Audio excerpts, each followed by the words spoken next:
bet. Perfect. Awesome. Good to see you. Yeah, Been you as well. a while. And so, yeah, I super appreciate you making the time to connect with me and to be the first person for my little podcast attempt here and questions. And so the intention, like the goal of this kind of podcast thing is to interview people from all walks of life within our communities, providing a safe space for them to share their stories. By asking consistent yet open-ended questions, we can uncover commonalities, celebrate diversity, and contribute to a greater unity and understanding amongst us. And so this is a work in progress. And so as I go along, and if it goes along, it's going to be people like yourself and other people contributing to whatever is created here. And so I sent you the questions, so you got to take a look at them if you did. And we'll just keep this, we'll just get right started if you're okay with that. Yeah, for sure. Well, thanks for having me on and thinking of me. You caught me at a good time, just the way my schedule works right now. My daytime hours are pretty flexible. I'm doing most of my coaching in the afternoons. Yeah, So I do a lot of my administrative stuff during the daytime. So when you toss out some times, I could hop on right away. Thanks for providing the questions. I did, jot down some notes and stuff, but I don't script anything just because I want to have a more natural, totally. cohesive conversation. But I think it's a good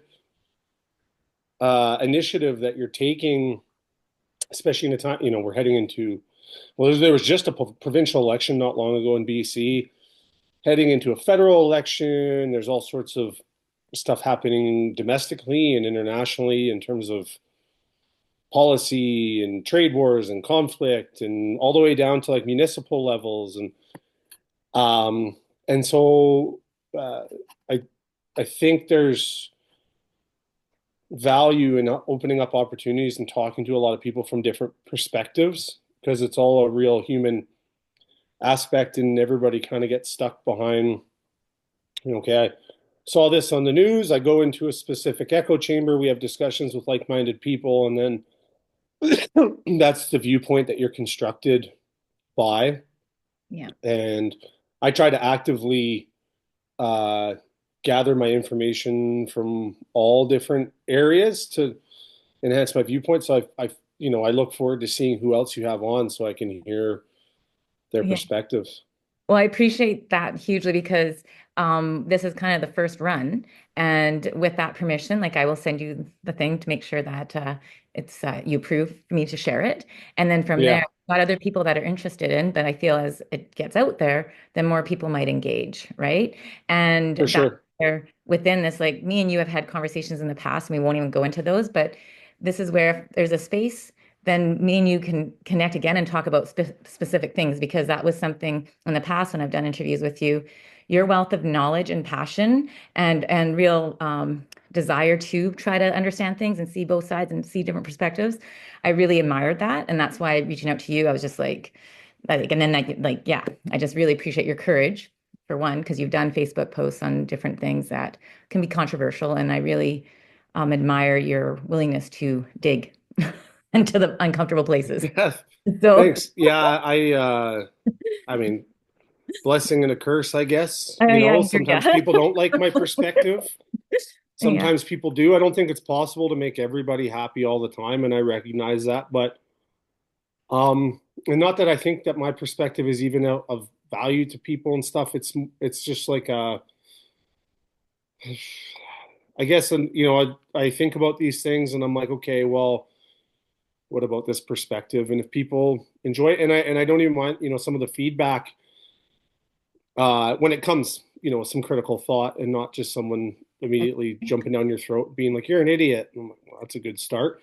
But coming back with a different viewpoint, and then we have a discussion from there. I like that because it helps me learn. I never did well sitting in a classroom, just sitting there absorbing information. yeah, Having some sort of interaction helps me, and I feel like we're, quite siloed um, in that often. yeah, And I like to gain my perspective by thinking things through. So generally, stuff that I've posted where I'm like, these are pretty critical things, and these are the viewpoints that I've come up with. This is what I have to say, and I'm interested to get feedback on that. And generally, mostly positive, but not always.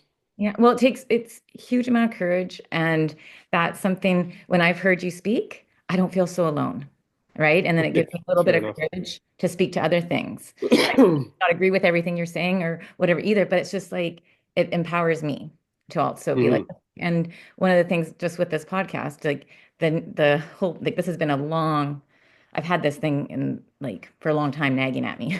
Mhm. So but it's this place where I got to do something. So even if it's just this and we don't even post it, we don't even share it, I get to connect with you and have a good conversation where I get to grow and learn and just connect on in something, right? So Totally. I yeah, think that's why podcasts have become such a, I mean, they are the preeminent uh, facilitator for information now more than mainstream media. If you just look at the viewership, yeah, it's huge. Hmm. like singular podcasts, like, obviously there's huge ones like Joe Rogan, and like his views are more than all of mainstream media views combined on a daily basis. Yeah, yeah, yeah, And there's multitudes of other across all different spectrums, but the medium itself, a lot long form conversation is more palatable for people that are really trying to get nuanced information. yeah, yeah, If you watch the news, it's like, hey, here's some bullet points. And I feel like where, you know, the term legacy media or mainstream media or whatever our typical news source has become is a lot of it was started to become less of like, okay, here's the news, this is what happened, form your own opinion. It's more like there's a lot of on both ends of whoever's delivering it, injected biased viewpoints on matters. So it's not so much news per se. So then you have to go and discover some of the more nuanced discussion anyway. So like I'll see a news article, I'll read it, and then I have to go look at what other news sources are reading about it and what other intellectuals are saying about it and to try to piece it together because you can't just take news at face value. It's not just like there was a bombing here, whatever. There's so much nuanced discussion about it. So things like long form discussions are hmm shaping the way that information is being disseminated to people because people can start to contextualize stuff more now. And if people like that, they're like, oh, okay, like I never considered that, or I didn't even know this, or whatever, rather than 15-second blurb commercial, yeah, 15-second blurb, right? Someone listens to a 3-hour podcast yeah, from a couple of really intellectually profound people sometimes across all different sorts of stuff. Like yeah. I nerd out on sports science podcasts, and all this stuff, and I can take that some of that information, and then I can go and look into it further. And so you kind of get this modality of more contextual understanding, and that's how I consume information. Totally. And I fully agree. And I also, a huge piece that I think is really necessary in our society right now is rebuilding trust, right? And Hmm. hear someone talk for an hour or 3 hours or even a half an hour about certain things, even with different podcasters, you get to see a consistency. There's no edits. There's There's no, no teleprompter, uh-huh. right? Like So you really, I'm really sick of someone going up, getting asked a question, and they read it from a teleprompter, and they're like, "Thank you, no more questions," and they leave. yeah, Drives me insane. It absolutely drives me nuts. yeah, Almost more than anything, like answer the question. Just yeah, answer the question, and it's yeah. okay to say You don't you know. don't know, right? Which, Totally. like, going to your questions, you kind of asked about some stuff, and Yeah. And we'll we get to can just that. head into Yeah, that. if you want to ask the Because questions and stuff, because it kind of tails into like my viewpoints on leadership and sure. everything. Yeah, yeah. So that's where, and the reason I have this framework is because I want to keep some consistency with the people I meet because we can go For down sure. 20 rabbit holes. Hmm. And for me, yeah, just staying on track and mindful of people's time too, because not everybody Hmm. has hours. So so yeah, so first of all, I don't even think, yeah, what is your name and where are you from? I am Jamie McCartney. I'm originally from, well, so my origin is the Smithers Hospital, but we lived in Houston, BC till from 1980. Well, I was born in 1984 till 1992. transitioned up the road to Smithers in 1992, and then I remained there until 2002 when I graduated high school from SSS. I went away to university. I ended up pursuing my athletic career and everything. I was gone for 16 years. We then moved me and my now wife, we weren't quite married then, moved back in the fall of 2018. And we remained there until the summer of 2024, last summer. And then we transitioned back to Alberta, um, largely due for family needs to get services for my son.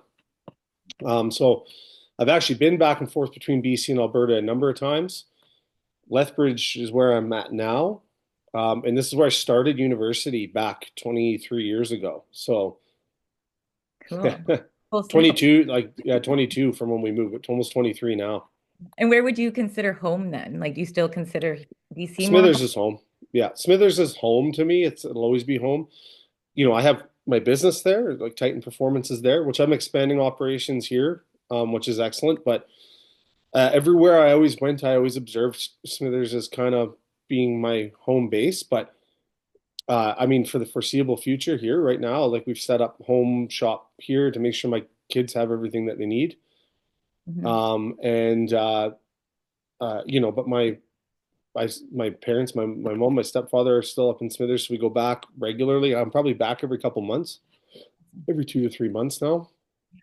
Yeah, perfect. And so the next question too is there anything you'd like to share about your ancestry or home? Like if there's anything that stands out that you'd want to share about that. And you can pass on any question, by the way. I mean, to be honest, I don't know a ton about my ancestry other than, we did do some digging and I mean, my background is, I think I was predominantly Irish, largely like Northern Irish, or no, about 50-50. Actually, there was a spread between Northern, but like, I'm like 75% Irish, but then I found out, um, I do have Ashkenazi Jewish heritage in my family. I have some indigenous heritage in my family. I think largely Métis. Um, so I'm kind of confirming that, but it came up in my ancestry profile. Um, and that's about all I know. I don't have a tremendously large family. Have I don't know a lot of my father's side. My mother's side, her only brother only had, or he never had any children. He passed away. So I don't have a lot of blood relatives. Um, and but my whole upbringing was around the Bulkley Valley region, Smithers and Houston. So that was kind of where my heritage resided. Yeah, I was love it. largely raised by a whole bunch of family friends that were of Newfie descent and indigenous descent and uh, Dutch backgrounds and all sorts of stuff, blue collar, white collar, you name it. So I took value in learning from all of them. Yeah. Awesome. Thank you for sharing that. Mhm. Um, so um, so I guess what the next one is, what do you love most about living in the Bulkley Valley? We must just focus on that, living in BC. And actually you can do Alberta too. Yeah. Give both. Well, I mean, B. Smithers, I thought was a tremendous place to grow up as a kid. Wilderness, there was a ski hill, which is why we moved back there to raise our family. I think in terms of access to outdoors and the wilderness and the serenity of all that. I love the people around the Bulkley Valley. Pretty like, outdoorsy, gung ho bunch and fishing and camping and biking and the whole 9 yards. Like I like doing all that stuff. It's a beautiful town, Mhm. picturesque when you drive in and everything. So much of what shaped me as a human being came from there, which is why I kind of always prescribe to it being home. Um, but I see the appeal to people, when people move there, just like I didn't know this place existed. This is awesome, right? I know we gotta And keep. also, like I'm a small business owner there, and I can say wholeheartedly, I love the business community in Smithers. It's such a family-owned business community. We don't have a lot of like big box operations. There's not a lot of corporate entities around there. It's almost all of the stores you go into, or have met the people that own them and operate them, which is a very human contribution, and as a small business owner, I'm a board member on the chamber, so you're always trying to support business community around there, and so I like that mindset um, of it. I For whatever reason too, when I first moved to Lethbridge to go to university, like I'd never even visited here, but I fell in love with Southern Alberta over the years. You're kind of pocketed right on the edge of the prairies and where the Rockies meet, so you can be like in flatland, and then deep in the Rockies, like fairly quick. So lots of outdoor opportunity. Alberta has, incredible infrastructure around recreation and stuff like that. Cost of living here right now is quite affordable, so I like that relatively to BC. I like the people here. I went to University of Lethbridge. I went to University of Calgary. I thought they were both excellent schools. My whole professional career was shaped in and around the Calgary area as a coach. So I have deep ties, made a lot of friends in Southern Alberta in kind of that second period of my life. So, I keep kind of getting drawn back here. So when we were looking to try to get better or get services for my son, Lethbridge immediately came to mind. It's grown tremendous. Like when I lived here in the early 2000s, it's like doubled in size. Yeah. So like major rec infrastructure, lots of service providers. There's tons of parks for kids and stuff. So it meets a lot of needs for raising a family. It's a very family oriented and lots of student infrastructure with a university and a college here.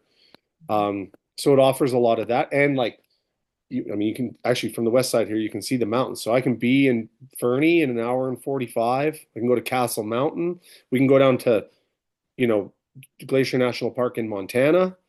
Or you can just drive on a straight road on the prairies for a couple hours if you want. That's awesome. Oh, I love Yeah. that insight So it's like into very Canadian. You get like the Rockies and the prairies, and you get totally. the city and the country Hmm. within minutes of each other. Yeah. And then you can hop right over to the border as well. Like you're close to Exactly. Yeah, I mean, I can be in BC in less than 2 hours. I can be in Montana in like an hour. yeah. And then we're just north of us is Calgary. So you can be up in the bigger city for a while. And I got friends scattered all over southern Alberta, so it's very home feeling for us here. Yeah. Oh, that's awesome. Well, I'm glad that things have fallen into place Mhm. now. And so then now it goes to the next one is what is your livelihood, your job, your career, or means of making ends meet? Well, it's a bit of a loaded question. I've been trying to figure out exactly what I am these days. I mean, so I own Titan Performance, um, and which is the gym in Smithers, 24-hour fitness facility, and we offer personal training and programming and adult fitness classes and youth athlete development and registered massage therapy and kinesiology services all in that hub. But we're also expanding a lot of community outreach programs. We've been doing stuff in Hazleton. We've gone to do stuff in Houston.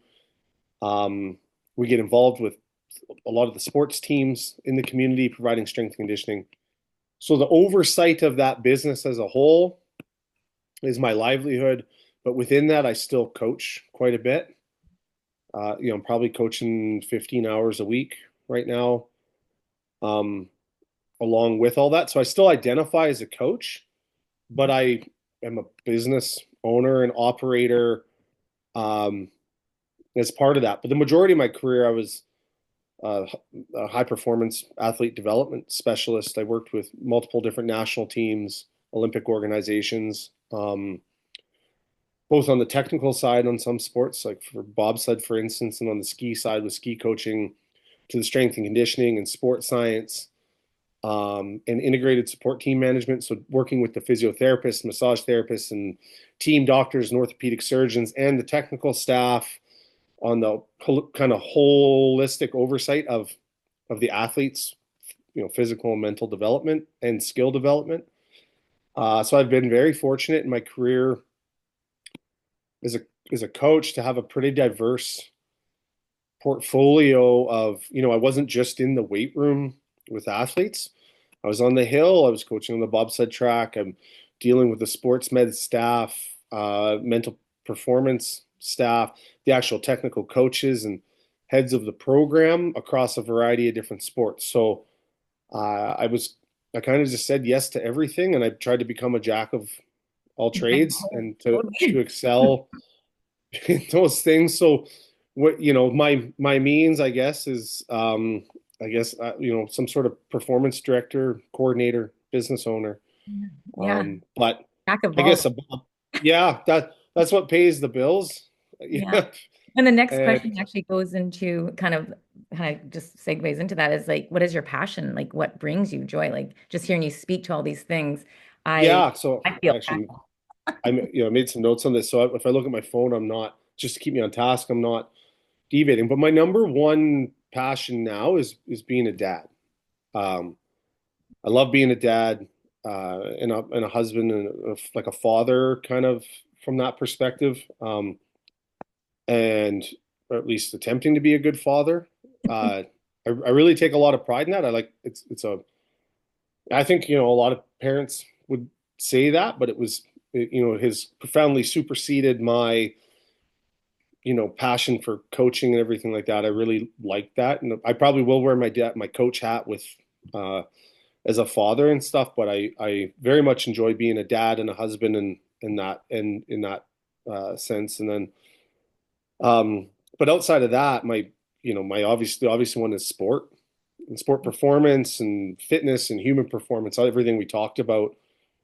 Um, but what I love about that is actually like the coaching and mentoring aspect of it. Like that's what drives me a Hmm. lot about it is, um, I guess the not not so much. I mean, I love the weight room and everything like that. It's not so much about the reps and the sets. It's about the um, supporting people that are trying to push through challenges or obstacles or achieve a goal or whatever that is. That's my passion. And I tried to do that to the highest level. And I still hold that, whether it's mentoring a new coach or a new athlete or a new client that's on all of their goals are different. But I feel like I'm in a position in my career now where my biggest contribution is to helping, especially now, like helping coaches do what I got to do and helping athletes reach the next level. And so it's that the passion is helping others kind of achieve that goal, and to like make people believe that they can do incredible stuff. Um, and you don't always know how to do that, so it's a bit of a journey, and I enjoy that. And then personally, even though I'm not an athlete anymore, I still love to compete. Like that's my major driving force. So like helping someone achieve that goal is a form of competition for me, but like I still go play sports and I still have this mindset where I'm attempting to inflict my will on whatever I'm doing through effort and intensity. And so like that gives me the highest level of being alive. So I kind of attribute that to like everything that I do per se. Um, And it and probably and leads so Yeah, and yeah, it leads into your like your values. So like what's most influenced your life and have these values and influences shaped the way that you show up in the world, right? Like Yeah, um well, I mean, for sure, sport and sport performance and competition has very much shaped my value system, largely in that it is, I mean, beyond the recreational level, it's a 100% a meritocracy. Mhm. So, like, performance matters and Yeah. effort. Like, so for me, my value system, especially I'm working with youth athletes and people trying to achieve the next level. For me, with them, the journey is the most important. The effort put forward is more important than the outcome.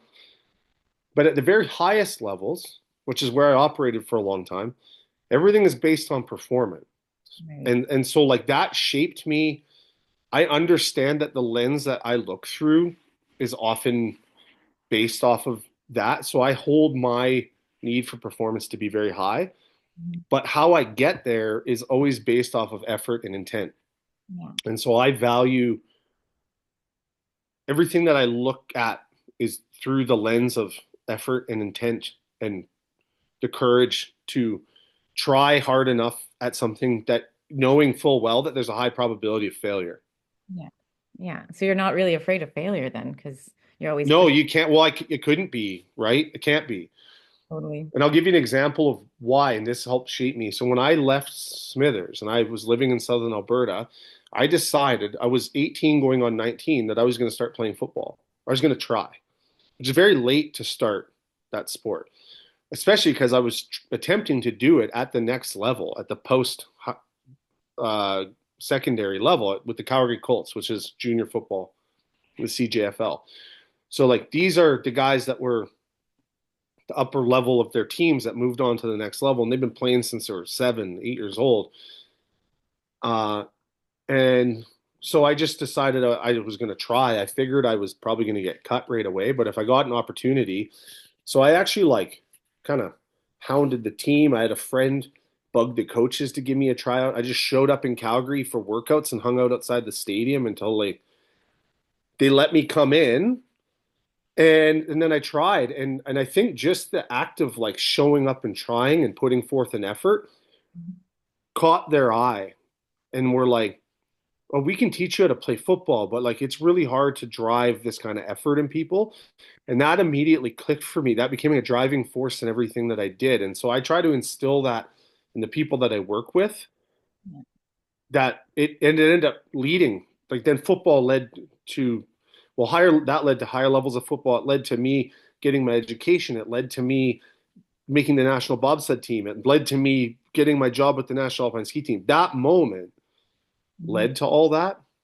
Yeah. And so it my whole right, and I went into a situation with full meritocracy. Like if you don't show up, they're going to cut me. So I get the wooden spoon and I go home. So I didn't even get an apartment in Calgary yet. I assumed I was going to get cut.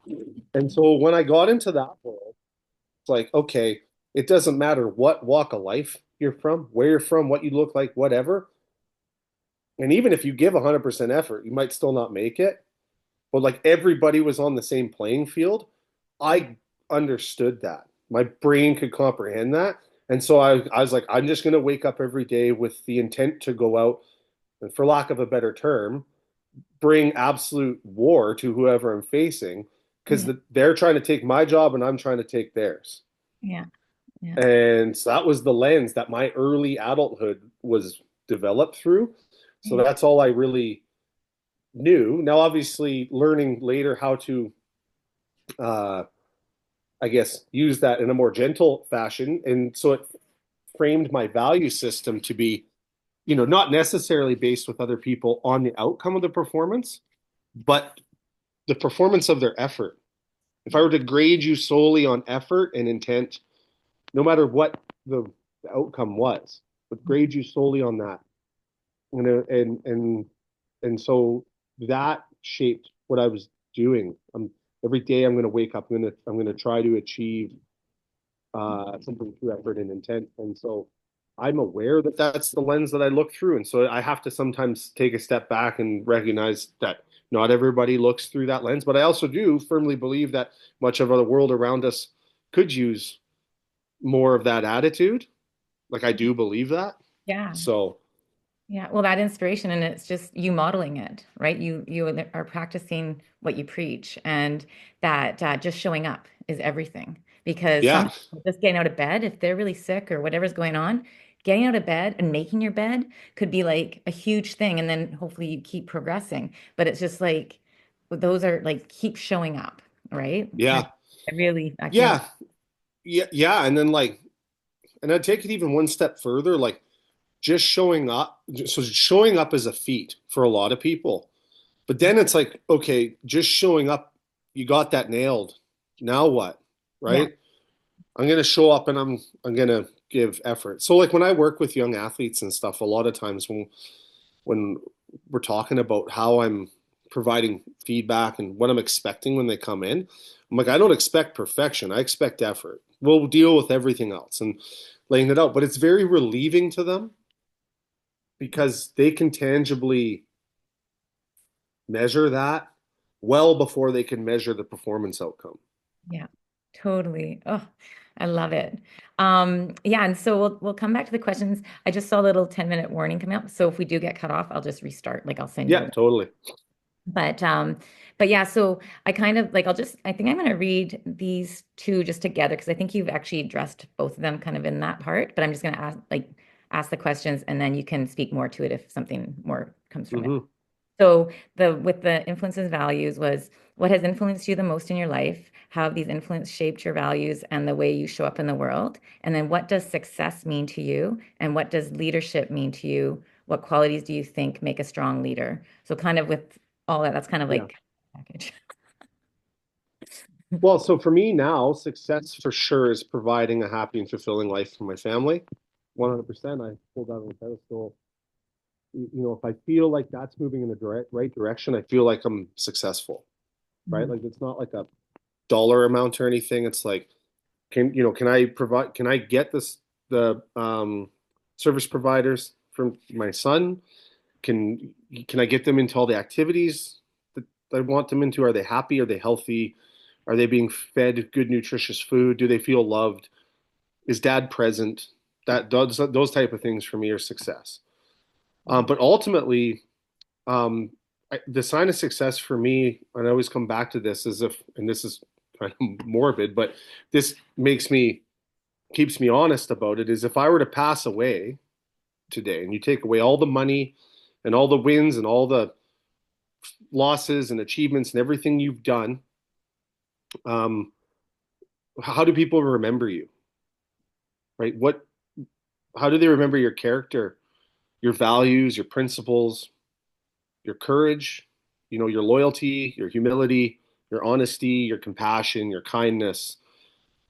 On that scale of characteristics, how do they remember you? So like that's my legacy. And so to me, success is when the well, not money and fame and everything like that is gone.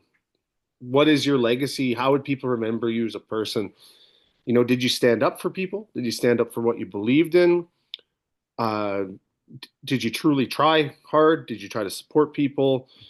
Did you stand firm with convictions?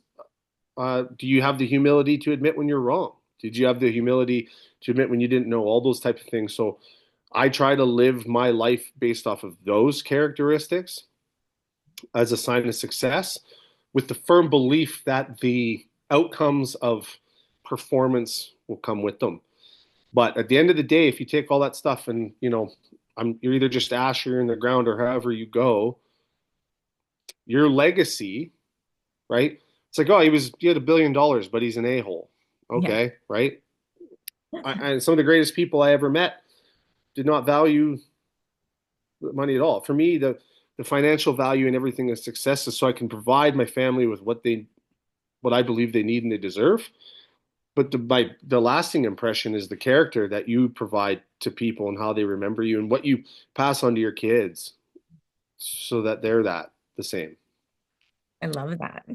So leadership to me ties into that. And this is why I think, I'm probably anybody that follows me on social media or whatever, I'm quite critical of leadership, but it's because I hold myself in leadership positions to a high account.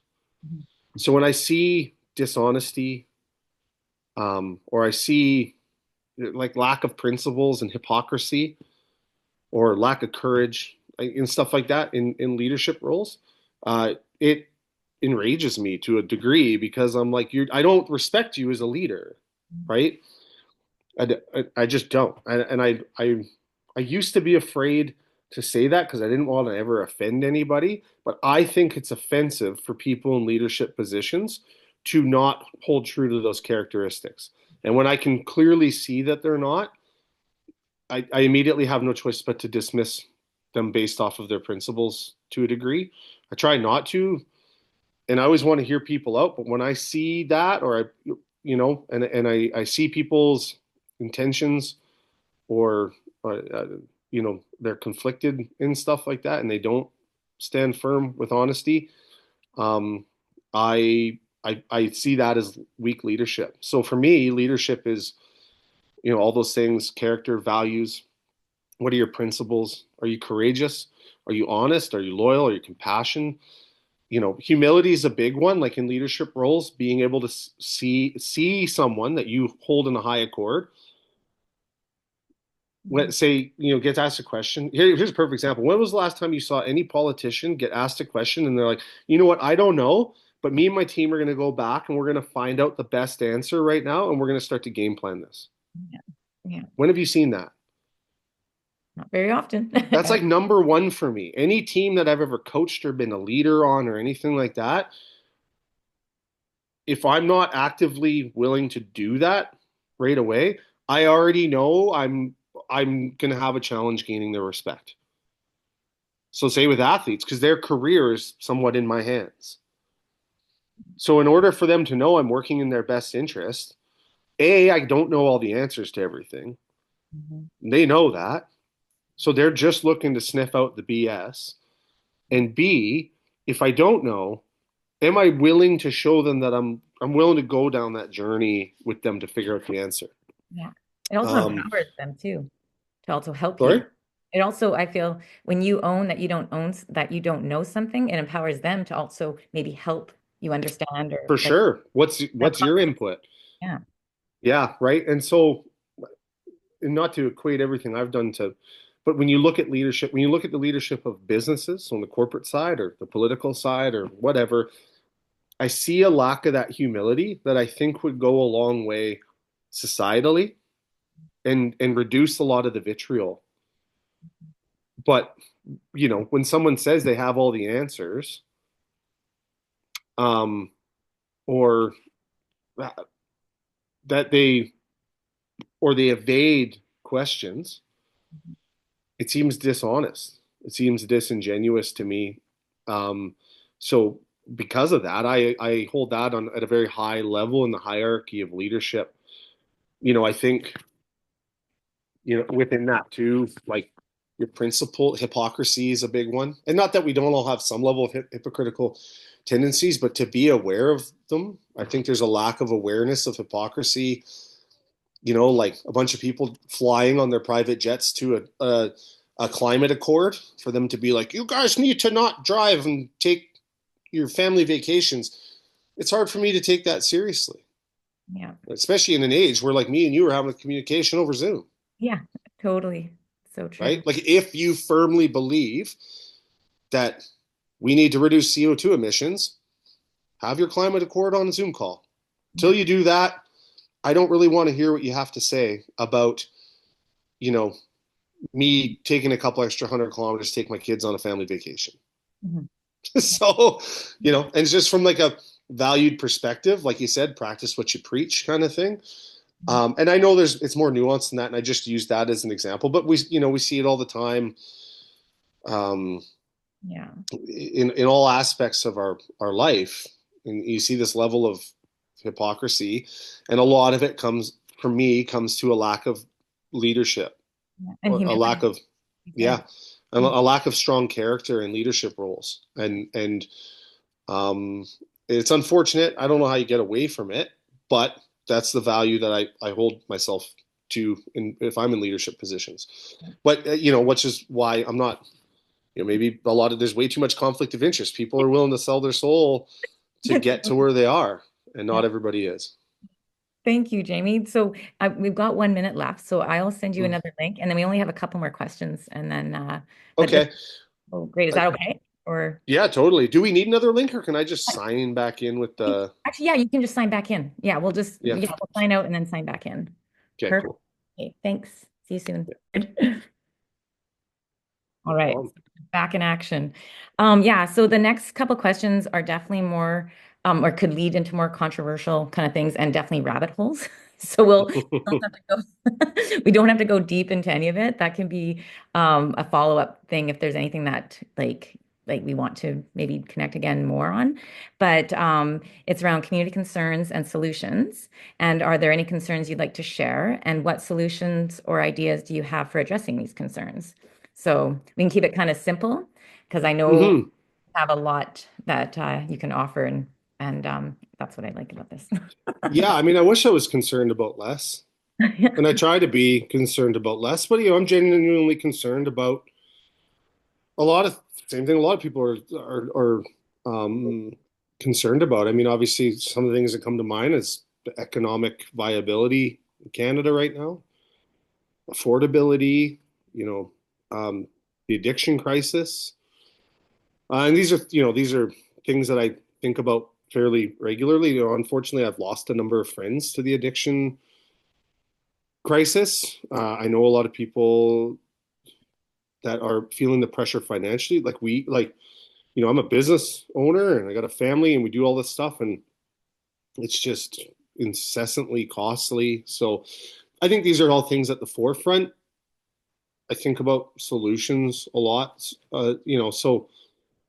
Um,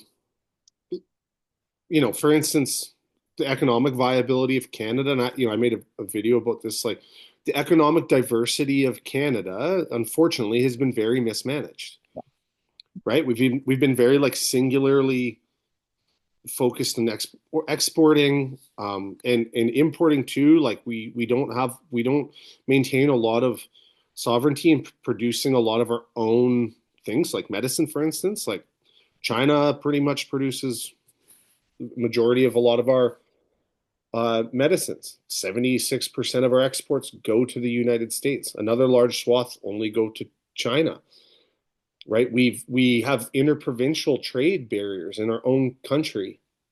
Mhm. We shoot ourselves in the foot with, a lot of this pure policy, like climate policy, for instance, the carbon tax, for instance, which they just magically turned down to zero leading into an election and then said, you're welcome. And I was like, you mean you're welcome? And so here's an example, that whole time they're like, oh, it doesn't add to inflation, it doesn't add to inflation.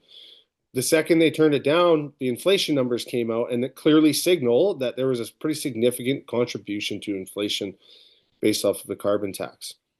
And this is all done under the substantial notion that Canada taxing its citizens to incentivize using less carbon is going to make some significant impact on a global perspective, which is just mathematically incorrect. Mhm. And I always go back to the math and the data and the stats, and you can go find this data out there so that anybody can go look at it. But Canada produces 2% of gross global CO2 emissions. Yeah. 2% gross. This is not even counting our, you know, the net contribution of all of the flora of our geographical landmass that utilizes carbon for energy, which if you go look at the calculations, we do to a factor of 10. So if you like the amount of, so here's the mathematical example. Depending on what source you look at, and they're all genuinely government sourced entities or major educational institutions, somewhere between 800 and 1200 trees. It takes between 800 and 1200 trees to offset one person's annual carbon footprint in North America. 800, 1200. So let's call it 1,000. Mhm. Okay. 40 million people in Canada. The amount of trees that we have in Canada offset the average Canadian's annual carbon footprint 10 times over All right. for every single citizen that we have. But if we just ignore that, and you just completely ignore that and just looked at Canada's gross emissions, if you wiped our production off the planet, it'd be 2%. Mhm. Mhm. So let's say we reduce our total output by 25%, right? It's so marginal on a global scale that we could probably achieve it just through technology, right? But let's say we can't. Let's just say we're holding where we are. What is our biggest contribution to reducing global emissions, right? And it's also if you, I mean, we talk about carbon as if it's a polluter, but everything in our world produces carbon. We die, it produces carbon. Everything utilizes carbon. There's actually significant data indicating that the world is still starving for carbon. With carbon increases, we've seen massive regrowth of forested areas because of the utilization of carbon. But okay, let's say, just for argument's sake, everybody uses the scientific consensus. It's not the scientific consensus, but let's say scientific consensus is that carbon is a polluter. How does Canada best remove or reduce that? Taxing our citizens is not the answer, especially with the cost of living. It's just not the answer. Even our biggest polluters, it's not the answer because that cost is just going to get handed down um, to the people. What we need to do is incentivize, obviously, alternative methods, but technological advancement, which usually comes from the free market side of things. Very rarely is technological advancement incentivized through government funding. It's incentivized through the creativity of the free market and the greatest thinkers. But we do know that Canada is resource rich in a bunch of other things that, let's say, burn, like liquefied natural gas burns at 50% of what coal does. So China and India account for over 65% just combined of global CO2 emissions. They largely burn coal. I've been to China multiple times. They burn a lot of coal. Right now, they're building 2 coal plants a week in China. 1.5 billion people in that country. They need energy. Our biggest contribution, I believe, and the data indicates that getting our cleaner burning fuel sources to China will drastically reduce the global contribution of CO2 far greater than any program we could incentivize inside of Canada.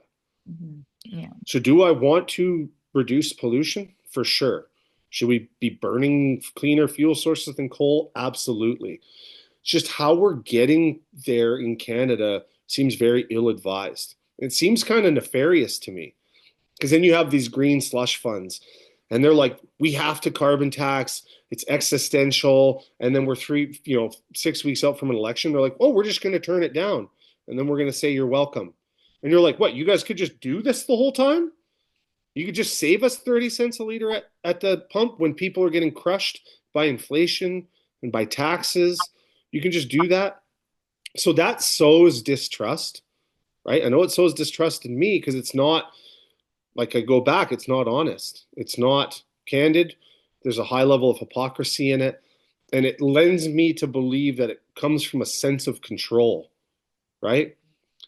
And it doesn't seem like it takes the create, the really takes into account what we're looking at.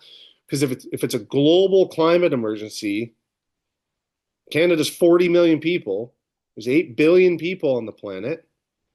We have this massive geographical landmass. We have all these resources stuff. Like, how do we strategically situate ourselves to help the rest of the world and also prosper economically from it so that we can reduce the cost of living and burden and provide good jobs to our communities and to people, which then lends to a whole other avenue of addiction reduction and affordability and homelessness and everything like that. Because if you look at all the literature around reduction in illicit drug use and overdose rates, a lot of it has to do with the pressures of economic viability, living costs, and the incentivization for people to wake up every day because they have a job that they're proud to go do or that provides for them. And not that you're going to get rid of all of it, but massively reduce those numbers, right? So like for me, the number one ballot in this right now for Canada is economic viability. We've largely stagnated over the last 10 years, and some of that policies from years before. And then on top of that, we've massively increased immigration. So that has put profound pressure on our housing, on our medical infrastructure. It's stagnated wages because of competitive market differentials when you're bringing people from countries that are willing to do work at a far lesser rate.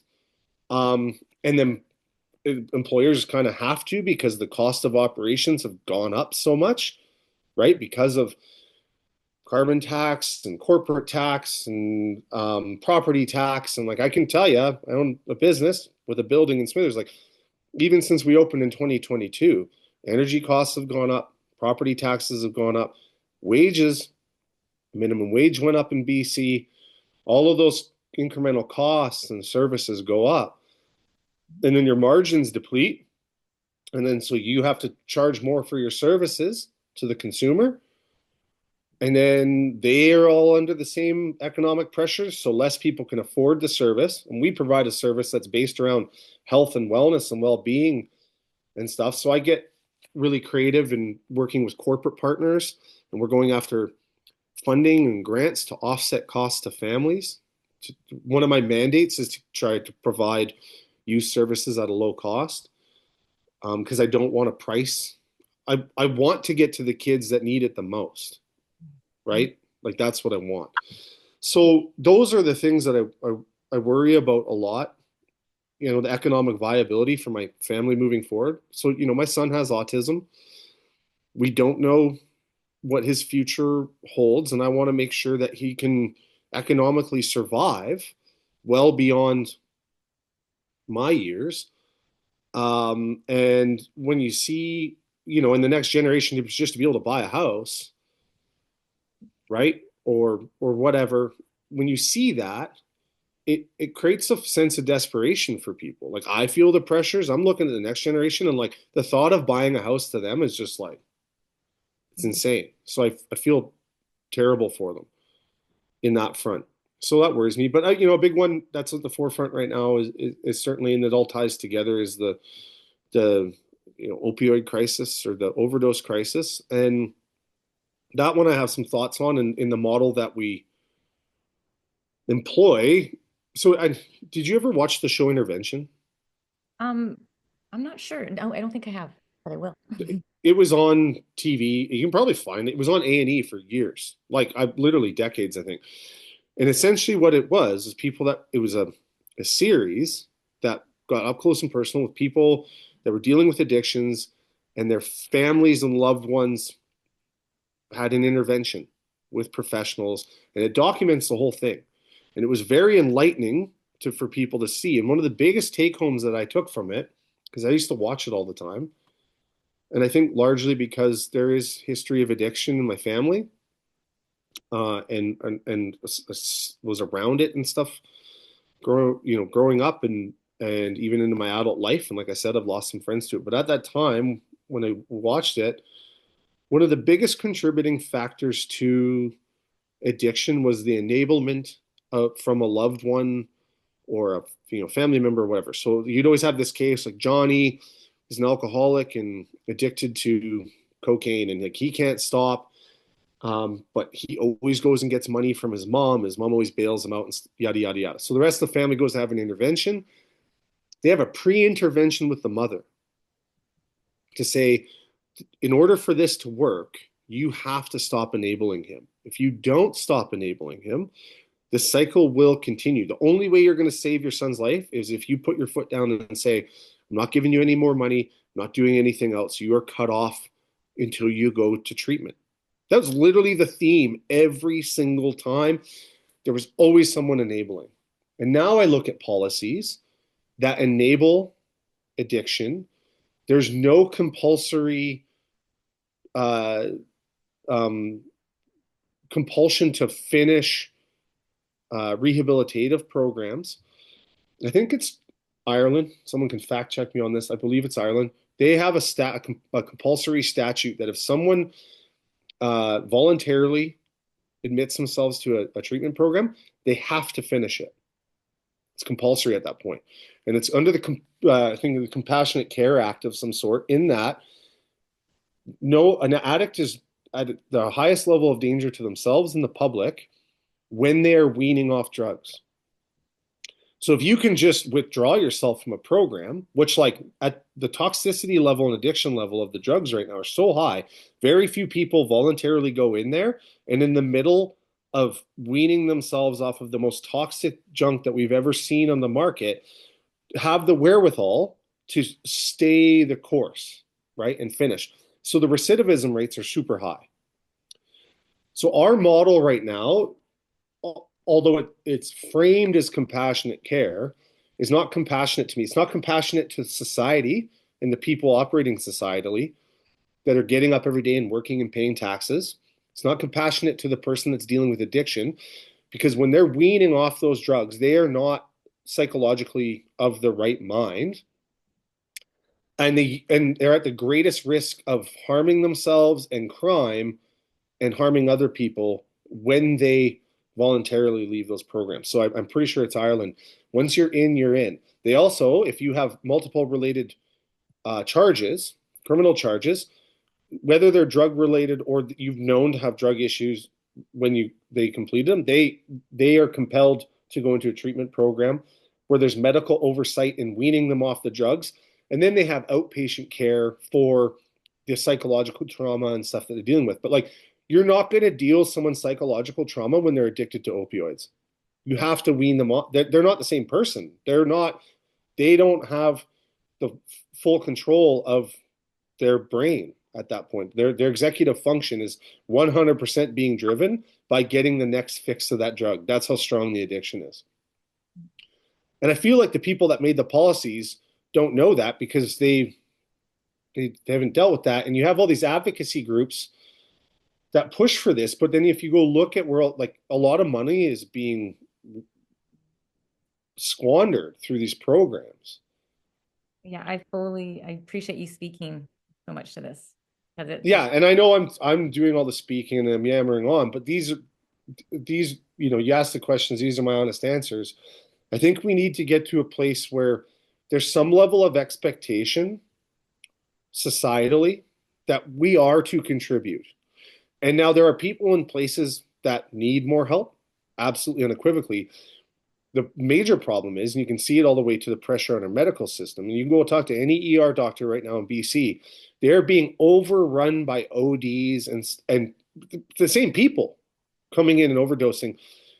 So people that have a broken arm or whatever are getting lessened care. So it's putting pressure on our medical system, and it's not actually treating the problem in that we have this, right? So and it's not to dehumanize anybody that's dealing with addiction. I truly want to help them. I actually firmly believe physical activity has a massive place in that, but you can't do that until you start weaning them off drugs. And there has to be some compulsory act to doing that. So if it's a voluntary admission to a program, it should be built into our health statutes that we out of a compassionate state have to see it through with them, or and whoever the physicians are and the doctors are. The judicial system should make it compulsory for people that deal with addiction that are cycled in and out of the judicial system to be compelled to finish a program. And just societally, we should be holding a higher standard to the people around us to contribute to society and not be a burden to our medical system and not be a burden to our criminal system and not be a burden to society. Like we don't need to see people smoking meth out in front of businesses. I don't care what anybody says. My kids don't need to see that. You see businesses in Smithers, like we don't the poor leffers that own the sausage factory don't need someone shooting heroin in front of their business. yeah, yeah. Is that compassionate for them? And it's not compassionate to the person that has the addiction, which you addressed. Exactly. There's so much disempowerment in that, and Mm-hmm. the victim narrative and keeping people as victims. And Yeah. that feel like you mentioned that intervention program, which I haven't watched, but like Rediscovering America has some great examples, and Canada's Dying, it actually talks about Alberta and some of these programs that they're taking their money, whatever, and Yeah. like year-long treatment centers and ones where you're part of a community and there's way more incentive and you have to stay the course, right? And so there's Totally. more of these things happening, but we have to actually start doing it. And we also need the income of like the resources to be able to make these things happen, right? And so, Absolutely. I would way rather see my tax dollars go towards a fully facilitated treatment facility rather than some multi-million dollar getaway for the politicians to fly to wherever. Like the way money gets squandered and spent on programs that aren't even in Canada or helping Canada. Like if Canada was good, I'm like, okay, we're good. But we got millions of people going to food banks. We have a tremendous amount of and growing homeless population. We have addictions. We have medical infrastructure that's squandered. And then I see how our tax dollars are spent. And then the response is like, well, do you know how expensive treatment facilities are? Right? And then I'm like, okay, well, let's go look at global affairs and see what you're spending money on. Well, even just Right? the drug treatments and like the cost of that fallout when we keep enabling, and which I don't think is compassionate at all. Um, No, it's it's that that's a cost. It's for financial, sure. but it's also like lives. It's so much more. And so yeah, no, I appreciate you speaking to that. And we'll move on to the next question just for time's sake. But the next question is also because I mean I talked to you during COVID times, and the only reason I have this question here, and this is one we can maybe even just kind of bounce over a bit, but it's it's only that time was so intense, so I wanted to have a space to acknowledge that because a lot of people haven't really got to speak to it. So Hmm. COVID times were intense for so many of us, and just kind of what were your key takeaways from that period? Well, I mean, oh, geez. My key takeaways are that. So, what was shocking to me, well, for instance, and I made videos about it, so and I spoke out about it publicly, is that the signals within public health data in other nations. So, let me backtrack. A lot of people forget that the biggest thing for me was the mandating of the vaccine. And the second I said that, people were like, "You're anti-vax," and I was like, "That's a bit strange," but okay.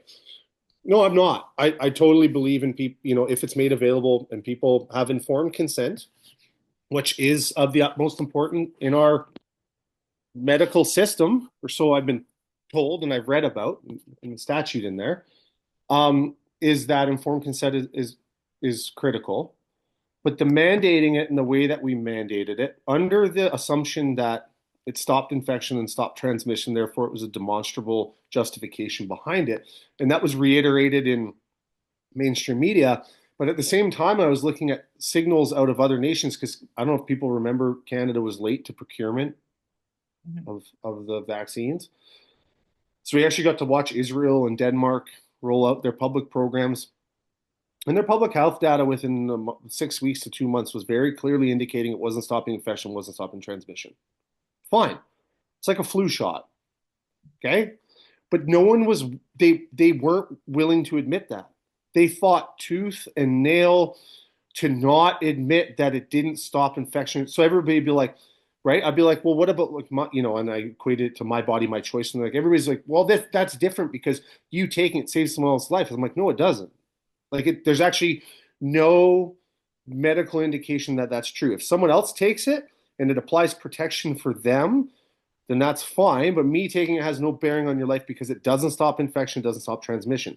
If it was clear in the data that that was indicated, then I think maybe there's a demonstrable justification for some sort of compulsory measures. But even still, it would have to be very large and very strong signal for me because of the way that it then superseded our chartered rights as individuals. And I felt like one of the things I loved about Canada is we did have such a high ability to choose, or so I thought in Canada, and how quickly people were willing to allow that to be tossed aside and villainize and you know push aside a population of people that even had a question about it. Like, no, you can't come in this restaurant, you can't travel, you can't do anything. So that was all very problematic to me. And then we went through, and then we had so much insurmountable data that it didn't stop infection and stop transmission. And then they just boom change the narrative and act like that didn't happen. Like there was no like, this goes back to leadership. There was no like, even just saying, you know what, at that time we were trying to save lives.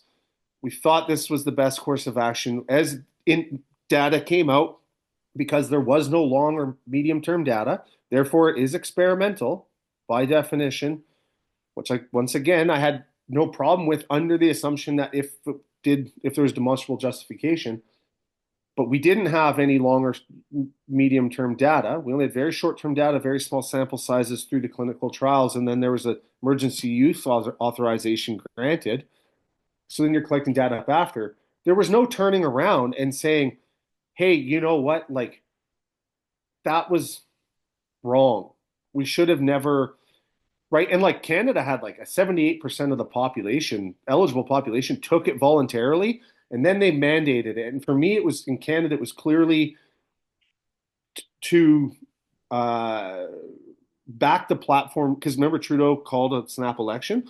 That was he initially or instituted a divisive backdrop to try to win a majority government, which was super disingenuous to me, and I thought was very grotesque to try to use that as your key to call it an early snap election, and then to use that, and then now fast forward here, thwarted an early election by proroguing government now and all this stuff. Like just those manipulations and games were problematic.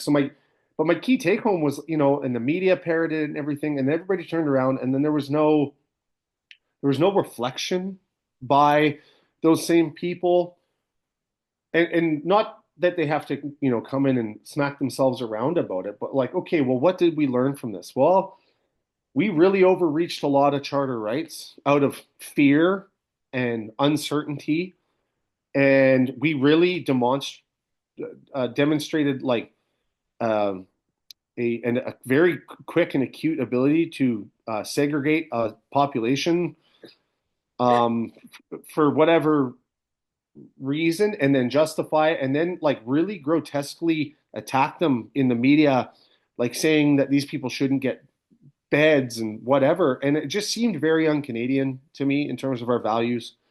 So I took quite a bit of exception to that. And then we just moved on and everybody kind of acted like that didn't happen. And then I was like, okay, well, how do we make sure that doesn't happen again? And people were like, wow, you should just get over it. And I was kind of like, well, okay, well, sure. I mean, am I over it? No, but like, do I feel like anybody's ever going to turn around and take any onus for this? Right? Like we're looking back now, seems pretty plausible that the Wuhan lab in China was the origin. When that came out, that was a conspiracy theory. I first said that this doesn't stop infection, stop transmission, that this is experimental, people are like, no, you're wrong. That's a conspiracy theory. That's dangerous. You're spreading misinformation. All of that's true. Show me one signal where it stops infection, stops transmission. I'll admit I was wrong, but I wasn't. I was not wrong. I was right at the time, and I'm right now. And there was no acknowledgement of that. People just acted like, and carried on. And so it concerns me because it showed me that given the right narrative behind media and everything like that, people can very quickly get in line and we can alienate segments of the population very quickly. And and it showed kind of two tiers of things. Like in Canada, we uphold the right to protest. And you had the Freedom Convoy, and they're like, no, that's a dangerous movement and everything like that. But certain protests are okay, whether they're burning cars in the streets or whatever, or lighting up railroad tracks. Yeah. And so I didn't see the same rules applied. There was an emergency act instituted to clear that, which the federal courts have come back and said was unjustified. Very little reflection on that, right? It's gone through the court system. And that was my whole thing. A lot of this on the back end in the court system, there's been a lot of validation, but it hasn't been publicly acknowledged. Whereas on the front end, it was crammed down your throat the whole time. And so like I don't hold as much value in the strength of our Charter of Rights and Freedoms because it seems clear to me that given certain interests involved, it's not really worth the paper that it's written on. And I gained a much higher level of distrust in our media and our government as a whole, largely because of the handling of all of that. And it goes back to leadership, like honesty and integrity, and humility and all those things. And I wasn't seeing it, and it upset me, because it was very manipulative on the front end, and on the back end, the same people have taken no accountability for any of that and just want to act like it didn't happen. And now you can't go back and change it. I don't expect now you're going to hear much of that, but it did make me more weary, and it made me more cognizant of how I consume information. And like, I was not politically even really that aware when Trudeau first entered office. I really wasn't. I was like, man, things are good in Canada. We're living pretty good. I was like, I don't know how good a drama teacher is going to be, but like, how bad could it get? And then we're going along, and I was like, this is bananas, right? This is wild. And then we get to a point where like he's up on stage villainizing a population for this. And if you say that you thought this virus came from a lab in China, you were called a racist. And I was like, and it was being perpetuated through the media. So all that reflection of that time frame just gave me a lens where moving forward through things, I don't take things for face value. I dig into them a little bit more. I try to, you know, educate myself and form some opinions and have these conversations, knowing full well that on the back end of it, as quickly as they can move it through the news cycle, they will, and people will forget.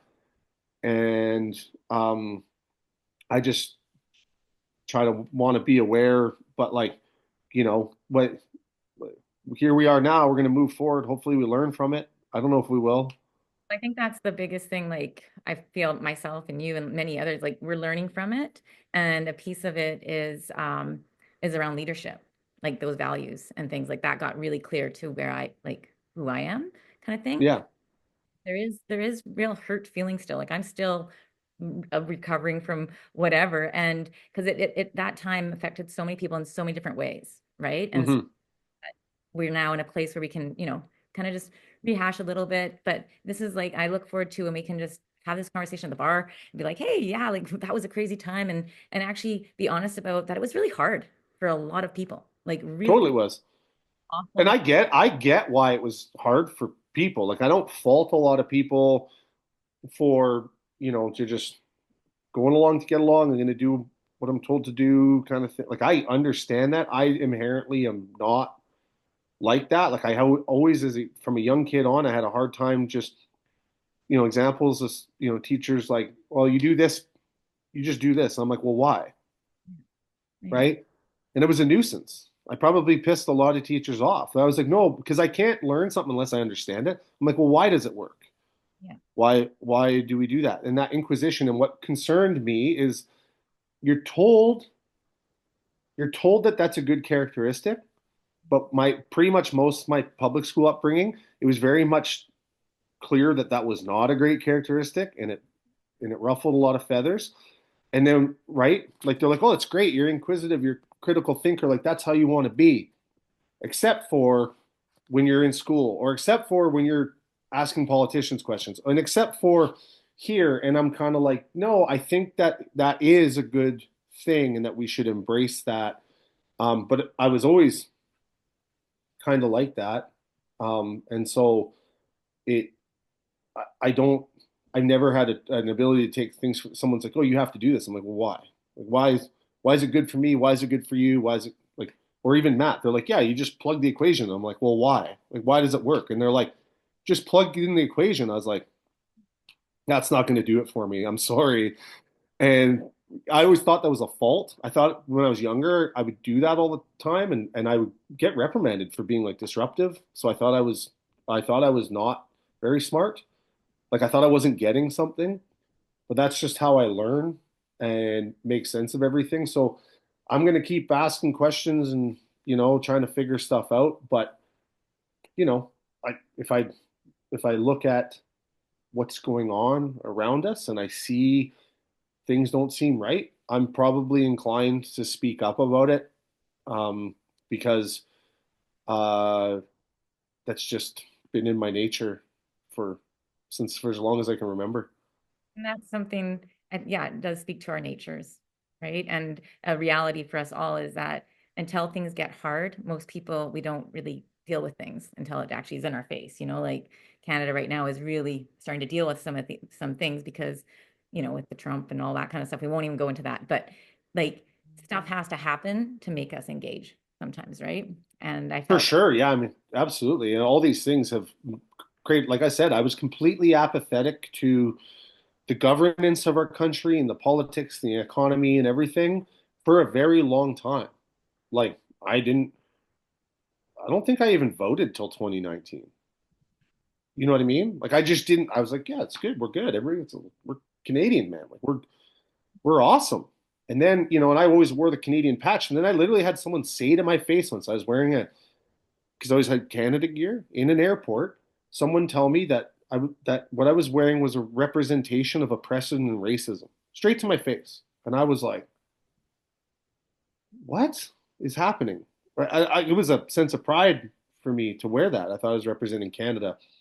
And then, so then you just started to see all this division. Yeah. No, And so I didn't really, I wasn't aware of a lot of that. Now I'm kind of more conscious of it and a little bit more engaged in it and a little bit more aware. And, like I said, everybody's got great solutions. I think my solutions are great. I'm probably just as wrong as everybody else, and it might just be one big machine. I don't know, but that's the lens that I view things through, and the way that I see leadership, and the way that I see the conveyance of information. But truly, like when you get into a room full of people, most people are very smart.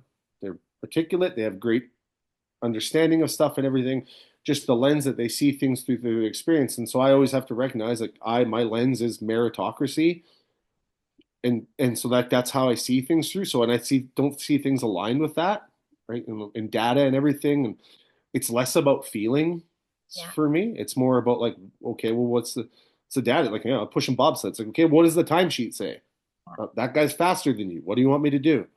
Right? Like, Totally. And that's where it goes. It just like this is kind of the thing with the podcast, and we're kind of running out of time now. yeah, But is that it is like everybody has these different perspectives, these different lenses, all these life experiences, like where you grew up, where you moved around, the careers you totally. stuff. And so I so appreciate this time with you, like hugely. And on the closing, just what are you most grateful for in your life at this moment? And is there anything else that like stands out that you would like to say, but Oh, I mean, I'm grateful for so much. I'm grateful for my family. It's mine and my wife's anniversary, our 6 year anniversary today. happy anniversary. Thank you. I probably should have said that earlier, but yeah, so I'm thankful for that. I'm thankful for my children and my family. Both my parents are still with us. I'm thankful for my business and the entire community of Smithers that supports us.